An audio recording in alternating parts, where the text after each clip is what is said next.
here. All right, well, you can help me welcome Keith Kelly then. Keith Kelly wants to play at your place, and he'll go to almost any length to do it. He's a native New Yorker, now living in Manhattan, writing and performing music since 1974. He plays, what is that you've got in your hand there? Starts with a G. Glockenspiel, yeah. Gator. Oh, a guitar, right. I just had one of those blackouts that I have every once in a while. He plays a 6-string, he plays a 12-string, he plays a mandolin, keyboards, Irish penny whistle, banjo, bass, percussion, and anything else he can get his hands on. Plays the horses, does all kinds of things. It's marvelous. He's done a whole slew of clubs, coffee houses, festivals, and now Poet the Poet. He has serious songs, he has comical songs, he's former assistant editor of Fast Folk Musical Magazine. Say hi to Jack if you want. Hello. Yeah, good seeing you, Jack. And what was the name of your album? You had a little tape floating around somewhere. Right. It's not finished yet. It's, the working title is Kelly Green. Mm-hmm. Just, right. one of a million plays-on words. As a matter of fact, that's a girl I used to go out with. Kelly Green? Mm-hmm. She had an extra E. She had an extra E at the end, of course, but that's another story. Anyway, rather than my cause all these problems, or any of us call these problems, you have a song about a troublemaker. Yes. Yes, this is an older song of mine. I always describe it as a few days in the life of a real pain in the neck. Ah, a guitar neck? A guitar neck. The Troublemaker's Waltz. Ah. Goes like this.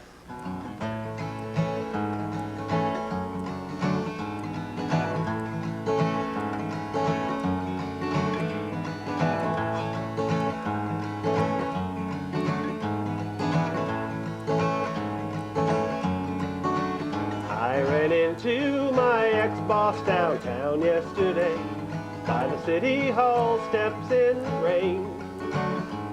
I was saving the whales or the bears or the trees, so I asked him for any spare change. He said, I remember why we let you go, didn't have your priorities straight. If you'd work this hard, you might still get that paycheck. Wise up, kid, before it's too late. I was all set to argue, but I only smile. Not everyone cares what I say. I'll be civil obedient just for a while, until this dumb jerk goes away.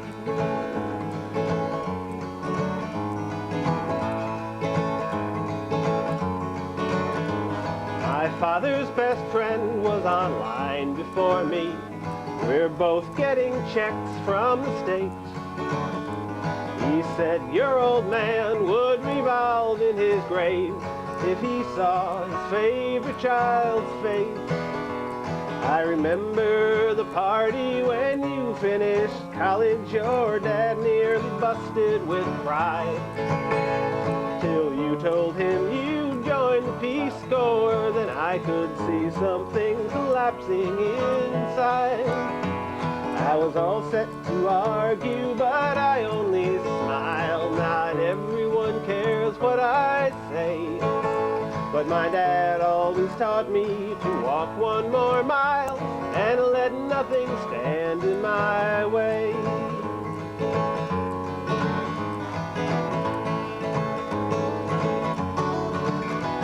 Then I saw my ex-fiancée early this morning. Once more put our love to the test. I was chaining myself to the power plant fence. My sweetie pie made the arrest. She said you've the right to remain very silent, and I wouldn't mind if you do. Ever since you took over the dean's office, I knew one day I'd slap handcuffs on you. I was all set to argue, but I only smile. Not everyone cares what I say. My sweetie, it seemed, was no longer beguiled. I guessed as they hauled me away.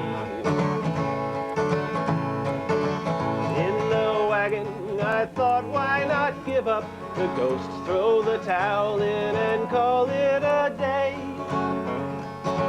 somebody else always carries it on.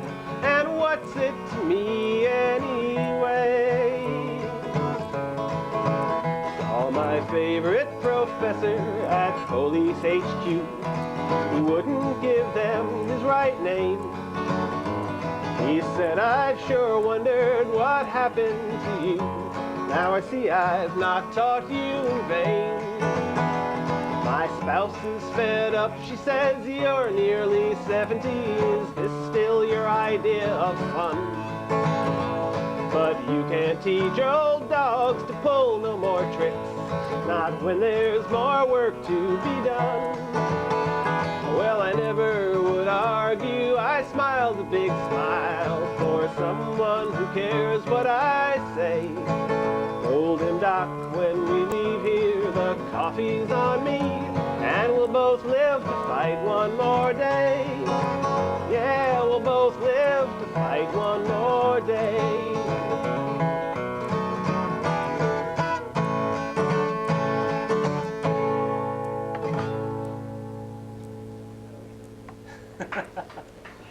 Keith, how much of that song is autobiographical? Oh, if I didn't tell the police, why should I tell you? Well, the police didn't put you on television because That's what you think. In those days, they didn't have those live-action cop shows. Let's see, what made you decide to take up music as opposed to sculpture or astrology?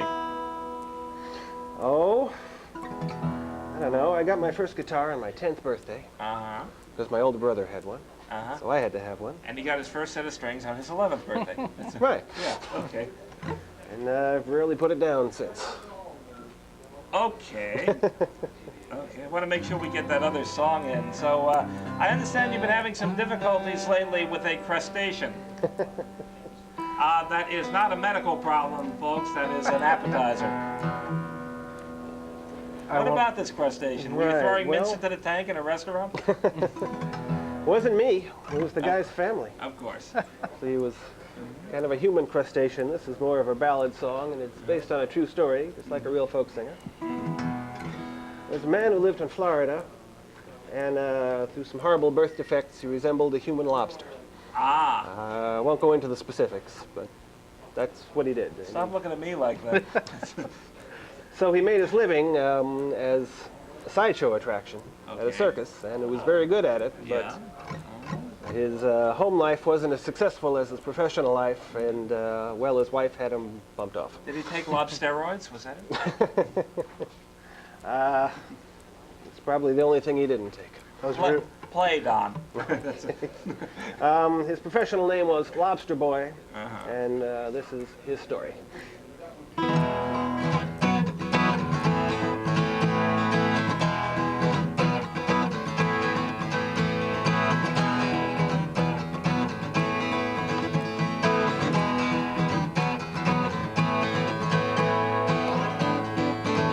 It was Sunday at the sideshow, and everybody saw the crustacean and the maiden joining hand in claw. The Siamese twins threw rice.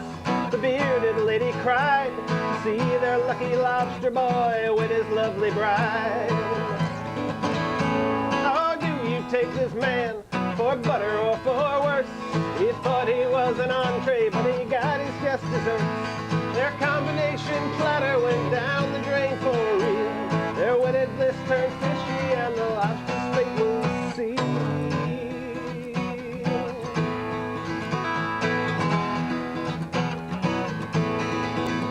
Mrs. Lobster cast her line and hooked a shady teenage kid. Said my life is one big haddock, my husband's hit the squids. He pounds me like a steak, he trails me like a shark. He wanders and he flounders and he treats me just like carp. We wear each other down until we're only fins and bones. It's time to flex my mollusks, send him back to Davy Jones. So let me wrap this up in a nutshell, here's my plan. You blow his ass to bits, I'll pay you 1,500 clams. And the kid said, I've crushed some ice, I've deviled some eggs, I've crippled amphibians, and I needed frogs' legs. I winged some chickens, I cracked some nuts, I even pasted some tomatoes. shoot, I tell you what. You're putting me in the frying pan. I'm taking such a risk. To turn you into a widow, turn him into bisque. I'll have to take a chowder when it's done, so give your word. You'll sneak me oyster here and set me up in some new burg. She promised. I believe it. Lobster boy was tanked in his trailer yet again. The kid outside the window took aim and pointed in.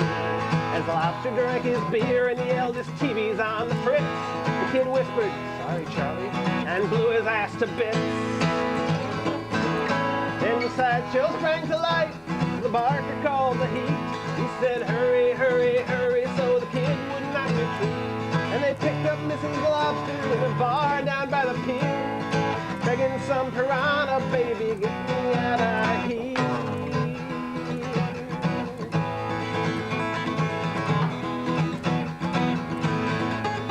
Mrs. Lobster had her trial, and the judge was sure the boss. He said, "Order in the court," so she asked for tartar sauce. He navigated justice from high atop his perch. All the legal barracudas put the lady in the lurch. She said, "How can I begin, sir, to tell you of my plight? He wouldn't lift a pincer, he was potted day and night. Our married life was hellish, she was so cold to me. He acted totally shellfish, like the king of the sea. But the jury wasn't biting, said, 'Your Honor, throw the book. She's full of abalone, it's not a one-time fluke. You can grill her, you can steam her, you can fry her or saute. The deep freeze or hot water, she's the catch of the day.'"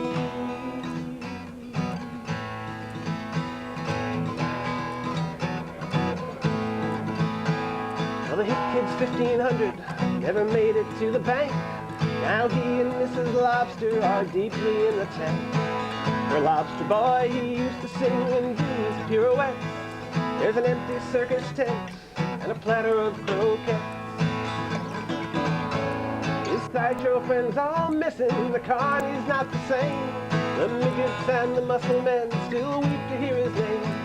They thought he'd live forever, they never thought he'd drown. Now he's sleeping with the fishes and the circus leaving town.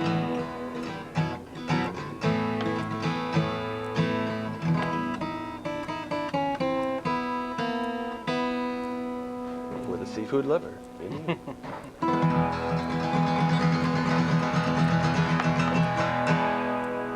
And that's Keith Kelly in the claws of a dilemma.